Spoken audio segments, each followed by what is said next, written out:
Hello मेरे प्यारे student, कैसे हैं आप सभी। आशा करता हूँ सभी फिट होंगे। बच्चों, आज की इस वाली वीडियो में हम लोग टेस्ट पेपर 4 का क्वेश्चन नंबर 1 और 2 सॉल्व करना सीखेंगे। यहाँ पर देखो, जो हमारे पास क्वेश्चन नंबर 1 है ना, उसमें आपको स्टैंडर्ड फॉर्म दिया हुआ है। और क्वेश्चन नंबर 2 में आपसे बोला गया है कि 2 रैशनल नंबर्स हैं, इनके बीच में आपको 5 रैशनल नंबर फाइंड करने हैं। तो इस टाइप से क्वेश्चंस को मैंने आपको एक्सरसाइज में पहले ही सॉल्व करना सिखा रखा है। तो अगर आपने एक्सरसाइज वाले वीडियोस नहीं देखे तो जरूर देख लेना। उनका लिंक मैं आपको नीचे डिस्क्रिप्शन बॉक्स में प्रोवाइड करा दूंगा। देखो, यहाँ पर जो हमारे पास नंबर्स है ना, मैंने आपको क्या सिखाया था एक्सरसाइज वाले वीडियो में कि आप लोग सिंपल इसको कट करना शुरू करो। यानी अगर छोटे नंबर से ये कट हो रहा है, जैसे मान लो अगर 2 से कट हो रहा है तो 2 से कट करो, 3 से कट हो रहा है तो 3 से कट करो। लेकिन अगर आप देखोगे ना ये नंबर्स को, तो ना ही ये 2 से कट होते दिखेंगे और ना ही 3 से कट होते दिखेंगे। तो अब इस टाइप से नंबर्स को कैसे सॉल्व किया जाए, तो इसका सबसे सिंपल तरीका है कि आप इनका क्या करो, एचसीएफ ले लो, हाईएस्ट कॉमन फैक्टर। यानी कि वो बड़ा से बड़ा नंबर एक ही बार में पता कर लो जिनसे ये दोनों नंबर आपस में डिवाइड होते हों। और जब आपको इसका एचसीएफ पता हो जाएगा तो आप डायरेक्ट इसको डिवाइड दे देना उस एचसीएफ से। तो आपका ये जो होगा ना, स्टैंडर्ड फॉर्म में आ जाएगा। स्टैंडर्ड फॉर्म, लोवेस्ट फॉर्म, ये सब सेम चीज़ें होती है। तो ये कैसे सॉल्व करना है मैं आपको जल्दी से कॉपी में समझा देता हूँ। तो देखो, ये मेरे पास नंबर है जहाँ पर पहला जो है वो माइनस में 209 है और दूसरा नंबर 247 दिया हुआ है। हम लोग क्या करेंगे, इनका एचसीएफ फाइंड करेंगे। अब बहुत बड़े बड़े नंबर है तो सिंपल मेथड है आपको एचसीएफ फाइंड करने का, वही हमारा जो लॉन्ग डिवीजन मेथड होता है ना, जिसमें कंटिन्यू हम लोग डिवाइड करते जाते हैं और एचसीएफ निकल के आ जाता है, वो वाला मेथड से अपन इसका एचसीएफ फाइंड करेंगे। जैसे यहाँ पर हमारे पास 247 बड़ा नंबर है, तो 247 को आप लोग अंदर पुट करो और बाहर में यहाँ पर लिखो 209। अब आप लोग इसको क्या करोगे, कंटिन्यू डिवाइड देते जाओगे जब तक कि हमारा लास्ट में रिमाइंडर जीरो ना हो जाए। कैसे देना डिवाइड वो देखो। यहाँ पर हमारा 209 के टेबल में 247 तो आता नहीं है, लेकिन वन टाइम पे हमारा 209 जरूर आता है। तो हम लोग वन टाइम पे 209 लेंगे, माइनस कर लेंगे। 17 में से 9 माइनस हुआ तो हमारा 8 आ जाएगा। यहाँ पर 3 में से 0 माइनस होगा तो 3 आएगा, यानी 38 आ गया ना। अब जो रिमाइंडर बचा है इसे आप क्या करो, इस वाले डिवीजर को यहाँ पर डिवाइड दो। ठीक है, तो यहाँ पर हमारा 200 जो 9 था, अब हम लोग क्या करेंगे, इसको अंदर पुट करेंगे और 38 जो रिमाइंडर है उससे इसको डिवाइड देंगे।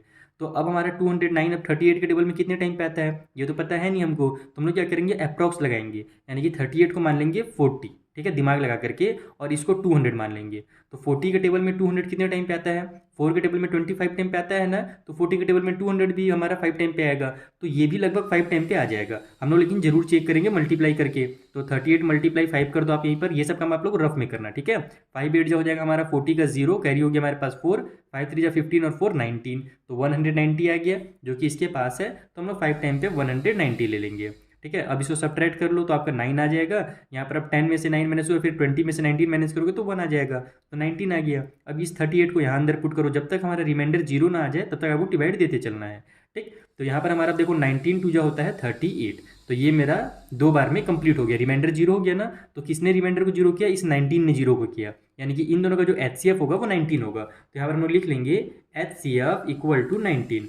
और चूंकि ये एचसीएफ हमारा 19 निकल के आ गया है, तो आपको क्या करना है, न्यूमरेटर और डिनोमिनेटर दोनों को 19 से डिवाइड दे देना है। इस तरीके से -209 डिवाइड बाई 19, और नीचे में जो हमारे पास 247 है उसको भी डिवाइड बाई 19। तो ये कितने बार में जाएगा, देखो 19 के टेबल में 10 टाइम पे हमारा 190 आता है, और हम लोग जानते हैं कि फिर उसमें एक बार और 19 पढ़ देंगे तो हमारा कितना हो जाएगा, ये 9 हो जाएगा, 10 का 0 कैरी हो गया 1, और ये हो जाएगा मेरा 2। यानी कि 10 टाइम पे ये आ गया, और ये 11 टाइम हमने एक बार और टेबल लिया तो 209 आ गया। यानी 11 टाइम पे ये डिवाइड हो रहा है। तो आप लोग चाहो तो ऐसे भी डिवाइड कर सकते हो, लेकिन दिमाग लगा करके जल्दी से ऐसे कर लेना, एग्जाम में टाइम बचाना। तो यहाँ पर हम लोग लिखेंगे 11, ठीक है, 11 टाइम पे चूंकि आया है, लेकिन यहाँ पर नीचे यानी यहाँ पर माइनस की साइन है, और हम क्या जानते हैं, माइनस प्लस माइनस होता है, तो माइनस की साइन भी जरूर लगाएंगे।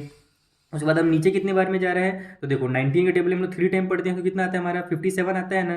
तो देखो 10 टाइम पे हमारा 190 हो जाएगा, और 3 टाइम पे हमारा 57 हो जाएगा। दोनों को ऐड करोगे तो आपका आ जाएगा 247, जो कि यहाँ पर है। इसका मतलब कि हमारा ये 10 टाइम और ये 13 टाइम टोटल हम लोग टोटल क्या किए, टेबल पढ़े। तो यहाँ पर आप लोग नीचे कर दो 13। तो ये मैं अपने निंजा टेक्निक से बना रहा हूँ। अगर आपको ये समझ में नहीं आ रहा हो तो आप लोग नॉर्मल डिवाइड करके भी बना सकते हो। हमारा जो पहला लोवेस्ट फॉर्म होगा या फिर स्टैंडर्ड फॉर्म होगा -11/13। चलिए नेक्स्ट क्वेश्चन करते हैं। तो देखो, ये मेरा सेकंड नंबर क्वेश्चन है जहाँ पर -46 और 115 दिया हुआ है। तो बड़ा नंबर 115 है, 115 को अंदर पुट करो और बाहर में हमारा जो 46 है उसको रहने दो। तो अब देखो 46 के टेबल में 115 कितने टाइम पे आता है, तो अगर इसको ऊपर मैं 45 मान लूँ तो 45 टू जा मेरा कितना होता है, 90 होता है। उसी तरीके से 46 टू जा कितना हो जाएगा, 92 हो जाएगा, जो कि इससे छोटा है। और अगर 3 टाइम पढ़ूंगा तो मेरा 120 के पार चला जाएगा हमारा नंबर, तो वो इससे बड़ा हो जाएगा। तो हम लोग क्या करेंगे, छोटे वाले नंबर को लेंगे, यानी 46 से 2 टाइम टेबल पढ़ेंगे तो हमारा आ जाएगा 92। अब इसको सब्ट्रैक्ट करो, 5 में से 2 माइनस हुआ 3, 11 में से 9 माइनस हुआ तो 2 आ गया। अब इस 23 से आप क्या करोगे, इस 46 को डिवाइड दे दोगे, तो हमारा 23 के टेबल में 2 टाइम पे ही आ जाएगा 46। तो यहाँ पर हमारा क्या हो गया, रिमाइंडर 0 हो गया। रिमाइंडर को 0 किसने किया, इस 23 ने किया। इसका मतलब जो इसका HCF होगा ना वो 23 होगा। तो वैसे ही लिख लेना, बाकी आप डिटेल में मैं अपने आपको डायरेक्ट बता दे रहा हूँ। तो 46 डिवाइड बाई यहाँ पर कर दो आप लोग 23, और नीचे में भी हमारे पास जो 115 है उसको भी डिवाइड दे दो आप लोग 23 से। तो हमारा यहाँ पर तो डायरेक्ट हो जाएगा। हम लोग जानते हैं कि 46 2 टाइम पे आता है, तो ऊपर में 2 लिखेंगे, माइनस और प्लस हमारा माइनस का 2 आ जाएगा। नीचे में कितना आएगा वो देख लेते हैं। देखो 2 का टेबल अगर आप लोग पढ़ोगे 10 टाइम, है ना, तो हमारा कितना आता है, सॉरी 10 टाइम बोल रहा हूँ। 2 का टेबल अगर 5 टाइम पढ़ेंगे तो कितना आएगा, 10 आएगा। उसी तरीके से अगर 20 का टेबल अपन 5 टाइम पढ़ते हैं तो हमारा 100 आता है, ठीक है। और यहाँ पर 3 है, और 3 का भी टेबल अगर आप लोग 5 टाइम पढ़ोगे तो हमारा कितना आ जाएगा, 15 आ जाएगा। तो टोटल 115 हो जाएगा। यानी कि अपने को टोटल कितना 5 टाइम पढ़ना है, 23 का टेबल 5 टाइम पढ़ना है। तो 5 टाइम पे हमारा 115 आ जाएगा। बाकी जैसे मैंने आपको पहले ही बताया है, अगर आपको ये सब चीज़ें समझ में नहीं आती हैं तो आप लोग नॉर्मल डिवाइड भी कर सकते हो। लेकिन ये शेप से करोगे ना तो आपका जो मैथ है ना वो बूस्ट होगा, आपका दिमाग जो होगा मैथ में जल्दी जल्दी काम करना शुरू कर देगा। तो इसका जो आंसर हो जाएगा -2/5 हो जाएगा। कितना सिंपल सा क्वेश्चन था। चलिए थर्ड क्वेश्चन सॉल्व करिए। तो ये रहा मेरा थर्ड नंबर का क्वेश्चन, जहाँ पर 84 है और डिवाइड में 147 है। सबसे पहले तो यहाँ पर ध्यान दो कि आपको जो डिनोमिनेटर है उसको माइनस में किया गया है, और हम क्या जानते हैं कभी भी माइनस में जो होता है हमारा न्यूमरेटर होता है। तो कन्वर्ट करने का तरीका मैंने आपको पिछले एक्सरसाइज वाले वीडियोस में सिखाई दिया है। आपको कुछ नहीं करना है, सिंपल ऊपर में भी -1 का मल्टीप्लाई कर देना है और नीचे भी -1 का मल्टीप्लाई कर देना है। इससे होगा क्या कि मेरा माइनस की साइन ऊपर चली जाएगी। देखो इस तरीके से 84 बन जाए, 84 हो जाएगा, प्लस और माइनस, माइनस का 84, और नीचे में हमारा 147 का टेबल 1 टाइम पड़ेगा तो 147 ही आएगा, लेकिन माइनस और माइनस प्लस हो जाएगा। तो हम क्या जानते हैं, ऊपर नीचे सेम नंबर से मल्टीप्लाई करने से आंसर में हमारा या फिर जो नंबर है ना उसमें कोई भी चेंज नहीं होता है, वो मेरा इक्विवेलेंट फ्रैक्शन ही कहलाता है। इक्विवेलेंट फ्रैक्शन के बारे में मैंने आपको ना इंट्रो वाले वीडियो में समझाया डिटेल में। तो इतना आ गया मेरे पास। अब हम लोग क्या करेंगे, यहाँ से HCF निकाल लेंगे। तो 147 को अगर अपन डिवाइड देते हैं 84 से तो कितना आएगा भैया HCF, ध्यान दो। 84 अगर मान लो मैं 80 मान लूँ तो 80 के टेबल अगर 2 टाइम पढ़ता हूँ तो 160 आ जाएगा, जो कि इससे बड़ा हो जाएगा। तो हम लोग 1 टाइम ही लेंगे, यानी 84 बन जा हमारा हो जाएगा यहाँ पर 84, ठीक है। तो अब ये कितना बच रहा है, 7 में से 4 माइनस हुआ तो 3, 14 में से 8 माइनस हुआ तो 6, 63 बच गया। अब इस 84 को यहाँ पर डिवाइड दे दो तो 63 का टेबल भी 1 टाइम पढ़ेंगे तभी हमारा 63 आएगा, क्योंकि 2 टाइम पे तो 120 पहुँच जाएगा, जो कि इससे बड़ा हो जाएगा। तो हम लोग 1 टाइम पे 63 ले लेते हैं, यहाँ पर माइनस करेंगे तो 1 आ गया, ये हो गया हमारा 2, तो 21 आ गया। अब इस 63 को यहाँ अंदर डालो तो हमारा 20 के टेबल में 3 टाइम पे 60 आता है, तो 21 के टेबल 3 टाइम पढ़ेंगे तो 63 आ जाएगा, यानी कि 3 टाइम पे ये यहाँ पर मेरा पूरा डिवाइड हो जा रहा है। तो 21 है ना, वही इन दोनों का क्या होगा, HCF हो जाएगा। तो आप सिंपली क्या करो, दोनों को 21 से डिवाइड दे दो। 84 डिवाइडेड बाई 21, और नीचे में हमारा 147 is also divided by 21। And ऊपर में हमारा कितना हो जाएगा, 2 का टेबल हम लोग जानते हैं कि 8 टाइम पढ़ेंगे, तो सॉरी 2 का टेबल 4 टाइम पढ़ेंगे तो 80 आएगा, यानी कि 20 का टेबल 4 टाइम पढ़ो तो 80 आएगा, और 1 4 जा 4, यानी कि अपन अगर 21 का टेबल 4 टाइम पढ़ेंगे तो हमारा 84 आ जाएगा। तो ऊपर में 4 कर देता हूँ, माइनस और प्लस, माइनस का 4, और नीचे में उसी तरीके से अगर 20 का टेबल मैं 7 टाइम पढ़ता हूँ तो मेरा 140 आएगा, यानी 140, और 1 7 जा 7 हो जाएगा, यानी कि 21 का टेबल अगर आप क्या करो टोटल 7 टाइम पढ़ो तो आपको 147 भी आ जाएगा। तो नीचे में आप लोग 7 कर दो। तो इस तरीके से आपको क्या करना था, स्टैंडर्ड फॉर्म में लाना था। आई होप आपको तीनों क्वेश्चन बहुत अच्छे समझ में आ गए होंगे। सिर्फ जल्दी से जो अगला क्वेश्चन है उससे सॉल्व कर देते हैं। तो देखो जो मेरा सेकंड क्वेश्चन है ना, वहाँ पर बोला जा रहा है कि find 5 rational numbers between -2 and -1, यानी कि -2 और -1 के बीच में अपने को 5 रैशनल नंबर पता करने हैं। तो सबसे पहले तो अपने दिमाग में आप एक बात ये याद रख लो कि किसी भी दिए हुए 2 नंबर के बीच में ना बहुत सारे रैशनल नंबर होते हैं, मतलब इतने सारे होते हैं कि आप लिखते लिखते थक जाओगे, लेकिन वो कभी खत्म नहीं होंगे, ठीक है, ये चीज़ ध्यान रखना। तो -2 और -1 के बीच में जो आपके बुक में आंसर दिया है ना, जरूरी नहीं कि आप भी एग्जाम में वही आंसर लाओ। अगर आपको मेरा मेथड पता है कि मैंने आपको बहुत सारे मेथड बता रखे हैं पहले ना, अगर आप उन मेथड से बनाते हो तो भी आपका आंसर बिल्कुल सही ही कहलाएगा, गलत नहीं कहलाएगा। जैसे देखो बुक वाला जो आंसर मैं आपको वो भी ला के दिखा देता हूँ, और अपने मेथड से भी बता देता हूँ जो ईजी मेथड आपके लिए। जैसे देखो -2 और -1 के बीच में क्या करना है अपने को, 5 रैशनल नंबर पता करने हैं ना। तो सबसे पहले तो हम लोग क्या जानते हैं कि -2 को अपन -2/1 लिख सकते हैं, इससे कोई दिक्कत नहीं है, हम लोग जानते हैं नीचे एक 1 छुपा रहता है। उसी तरीके से जो -1 है उसको भी मैं क्या करूंगा, नीचे में 1 लिख दूंगा, क्योंकि इसके नीचे भी एक 1 छुपा रहता है हमेशा p/q के फॉर्म में। तो अब क्या करो, चूंकि 5 रैशनल नंबर आपको पता करना है तो ऊपर नीचे 5 से एक ज़्यादा का मल्टीप्लाई कर दो। तो 5 से एक ज़्यादा क्या होता है मेरा, 6 होता है। तो आप ऊपर भी 6 से मल्टीप्लाई कर दो और नीचे भी 6 से मल्टीप्लाई कर दो। ध्यान रखना कि मल्टीप्लाई करने से कोई भी आंसर में चेंज नहीं आता। किसी भी नंबर के अगर आप न्यूमरेटर और डिनोमिनेटर में सेम नंबर से अगर मल्टीप्लाई या डिवाइड करते हो तो वो मेरा इक्विवेलेंट रैशनल नंबर ही कहलाता है। इसके बारे में मैंने आपको इंट्रोडक्शन वाले पार्ट में एकदम डिटेल में समझाया है कि इक्विवेलेंट रैशनल नंबर क्या होता है, वो डेयरी मिल्क का एग्जांपल दे करके। तो वो वीडियो आप जरूर देख लेना, उसको भी आपको मैं नीचे डिस्क्रिप्शन बॉक्स में दे दूंगा, ठीक है।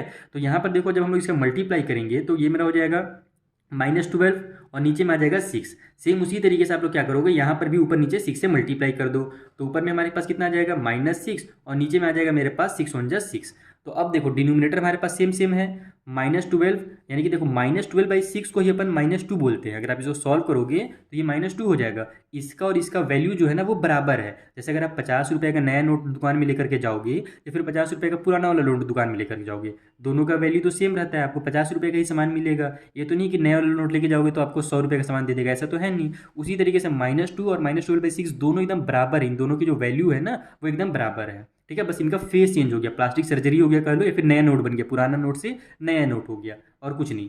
तो अब हम लोग क्या करेंगे कि इन दोनों के बीच में रेशनल नंबर देखेंगे, क्योंकि अगर मैं डायरेक्ट -2 और -1 के बीच में नंबर देखूंगा तो मिलेगा ही नहीं मुझे, क्योंकि -1 के बाद ही -2 आ जाता है। इसीलिए हमने क्या किया, उसको फ्रैक्शन बना दिया इस तरीके से, ताकि अब अपने इनके बीच में नंबर मिल जाए। तो अब देखो -12 और -6 के बीच में क्या क्या नंबर है, तो अगर मैं -12/6 लिखूंगा तो इससे पहले क्या आएगा मेरा, -11/6 आएगा, फिर -10/6 आएगा, फिर -9/6 आएगा, ठीक है, फिर -8/6 आ जाएगा, फिर -7/6 आ गया, फिर -6/6 आ गया, जो कि ये वाला नंबर था। तो इन दोनों के बीच में ही तो नंबर पता करने थे 5, तो ये देखो पहला, दूसरा, तीसरा, चौथा और पांचवा नंबर निकल गया। अब जो जो कट हो रहा है आप चाहो तो उसको कट भी कर सकते हो। जैसे देखो ये तो कट हो नहीं रहा है, तो -11/6 को ऐसे ही रहने दो। ये मेरा कट हो रहा है 2 से, 2 3 जा 6 हो रहा है, 2 5 जा 10 हो रहा है। तो ऊपर में मैं -5 लिखूंगा और नीचे में मैं 3 लिख देता हूँ। उसी तरीके से ये दोनों भी 3 से कट हो रहे हैं, 3 3 जा 9 हो जाएगा ऊपर में, लेकिन माइनस की साइन लगाएंगे क्योंकि माइनस की साइन थी, और नीचे 3 2 जा 6 हो जाएगा। ये दोनों भी कट हो रहा है मेरा 4 से, सॉरी 2 से, 2 4 जा 8 हो जाएगा मेरा, और 2 3 जा 6 हो जाएगा ये।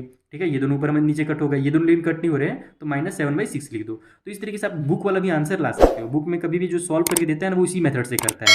जितने भी रेशनल नंबर पता करने हैं ऊपर नीचे सेम नंबर से मल्टीप्लाई कर देता है, यानी कि उससे एक बढ़ा करके। अगर 5 पता करना है तो 6 से मल्टीप्लाई कर दो, अगर 7 पता करना है तो ऊपर नीचे 8 से मल्टीप्लाई कर दो। अब दूसरा मेथड क्या है, कई बार क्या होता है कि इस टाइप से अगर हमारे पास बड़े नंबर, ये नॉर्मल नंबर है, तब तो हम लोग ऊपर नीचे मल्टीप्लाई करते हैं तो आंसर आ जाता है। लेकिन कई बार ऐसा नहीं होता है, हमारा ऊपर नीचे मल्टीप्लाई करने के बाद भी आंसर नहीं आता एक बार में, अपने को 2 3 रेशनल नंबर ही मिल पाते हैं, क्योंकि उस कंडीशन में ना हमारा डिनोमिनेटर सेम नहीं हो पाता है। तो वैसे कंडीशन में आप लोग क्या करोगे पता है, एग्जाम में ये जब क्वेश्चन आए ना, अब कुछ नहीं करना है, 100 से, 1000 से, 500 से, यानी एकदम ईजी वाले नंबर से आपको मल्टीप्लाई कर देना है। जैसे देखो -2 का अगर मैं नीचे में 1 लिखता हूँ, ये तो पता ही है आपको, उस तरीके से -1 के नीचे भी 1 है, तो अगर मैं ऊपर में भी 100 से मल्टीप्लाई कर दूँ और नीचे में भी 100 से मल्टीप्लाई कर दूँ, यहाँ पर भी ऊपर में 100 से मल्टीप्लाई कर दूँ, नीचे भी 100 से मल्टीप्लाई कर दूँ, तो ये मेरा क्या हो जाएगा, -200 डिवाइड बाई 100 हो जाएगा, और नीचे में हमारे पास -100 डिवाइड बाई 100 हो गया। अब आप इनके बीच में देखो ना कितने सारे नंबर है, 199 है ना, फिर यहाँ पर हमारा 198 आएगा, फिर 196 आएगा, यानी जो भी नंबर आप उठा के लिखना चाहो लिख सकते हो। मैंने आपको क्या बताया कि आपके पास बहुत सारे रेशनल नंबर है, केवल जरूरी नहीं कि जो बुक में आंसर दिया हो वही लिखो आप। अगर आप इसमें 1000 का ऊपर नीचे मल्टीप्लाई कर दोगे तो ऊपर मेरा 2000 हो जाएगा, नीचे में 1000 आ जाएगा, तो फिर आप लोग का आंसर हो जाएगा। बीच में नंबर कौन कौन से आ जाएंगे, 999, 998। तो ये वाला मेथड मुझे ज़्यादा ईजी लगता है कि जब कभी मेरे पास क्वेश्चन आता है ना, तो इतना ज़्यादा मैं दिमाग नहीं लगाता हूँ कि 5 है तो 6 से मल्टीप्लाई करो, डायरेक्ट मैं ऊपर नीचे 100 से, 1000 से, 10 से, जिससे मन करता है उससे मैं मल्टीप्लाई करके जल्दी जल्दी आंसर लिख देता हूँ। ठीक है, तो आई होप आपको समझ में आ गया होगा मेरी बात। अगर नहीं आ रहा होगा तो बताइएगा। मैं इस टाइप से क्वेश्चन के ऊपर, मैंने वैसे अनअकैडमी में इसके बारे में बहुत डिटेल में पढ़ाया ही था, एक बार और इसके ऊपर वीडियो भी बना देंगे। ठीक है, चलो मिलते हैं हम लोग नेक्स्ट वीडियो में, जहाँ पर जो आगे क्वेश्चन है ना उनको मैं आपको इसी तरीके से डिटेल में बेसिक कॉन्सेप्ट के साथ समझा दूंगा। Thank you for watching.